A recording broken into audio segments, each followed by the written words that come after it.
Thank you, Madam Chair. Thank you for being here. Can you explain the proposal to move alcohol and tobacco responsibilities out of the ATF? I am not familiar with the details of that proposal, but I'd be happy to get back to you for the record. Okay. Do you know anything about that? The whole issue of where the Firearms and Explosive Bureau would go and why? I do not. Okay. I think it's, before I move on to some other questions, I think it's something that we've got to consider.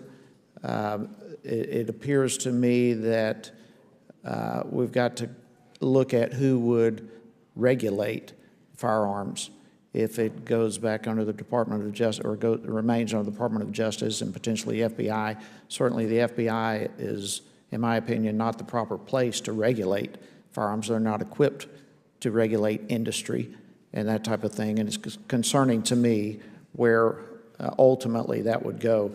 Let me ask a little bit about the Department of Labor, specifically as it relates to OSHA. Has that issue come up at all? So there are no plans to change any of the specific activities of OSHA under this plan.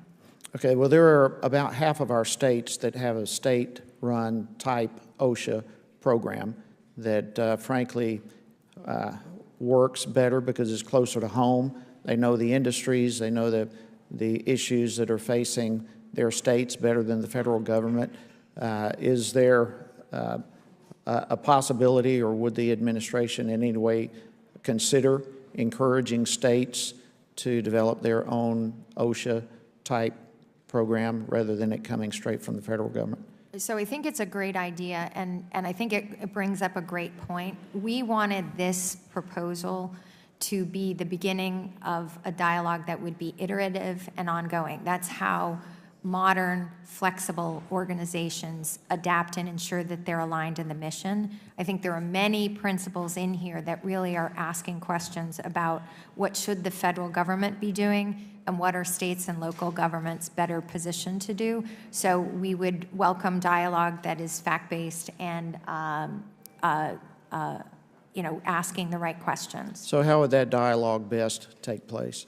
So we've already started some preliminary conversations with governors, and we have our Intergovernmental Affairs Organization in the EOP, but we would welcome congressional involvement in essentially curating a conversation on those topics. Okay.